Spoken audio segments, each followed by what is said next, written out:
The question is that the motion be agreed to. I give the call to the member for Warringah. Thank you, Mr Deputy Speaker. And I rise to support the call for the member for Mayo to establish a joint select committee on oversight of the implementation of the recommendations of the Royal Commission into Aged Care Quality and Safety. The breadth of the recommendations of the Royal Commission and the substantial sums of money involved in implementation warrant a multi-partisan committee to review its implementation. The 148 recommendations extend from legislative change to governance, establishment of specialised facilities and care models to improve public awareness of aged care and conditions for workers.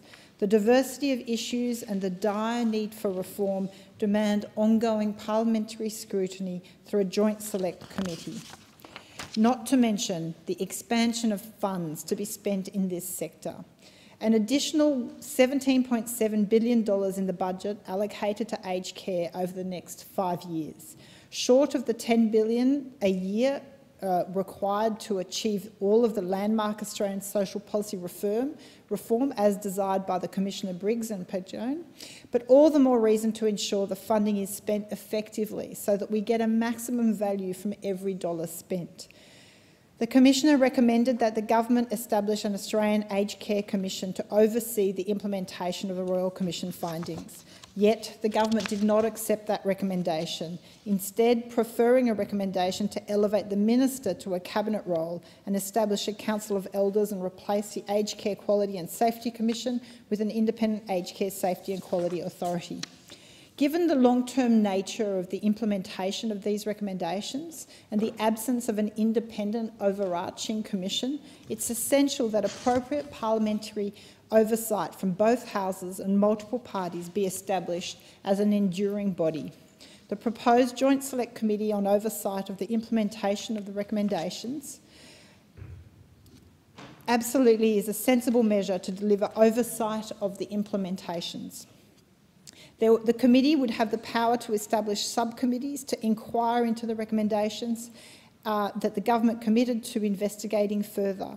There's been so much focus and attention on this Royal Commission. So many people have participated. The stories have been so horrific. We absolutely must make sure that the full implementation is done and that any further investigation is also done. It includes the recommendation 72, which aims to achieve equity for people with disability receiving aged care. My constituents have repeatedly raised this issue with me, and they were disappointed at the government's response to recommendation 72. Also, a subcommittee to further investigate the feasibility of the recommendation would very much have the support in Warringah. I commend the member for Mayo for taking the proactive steps to ensure that the oversight of this huge expansion of public spending is considered and subject to multi-partisan review. It's a matter of integrity and good governance that this committee is established.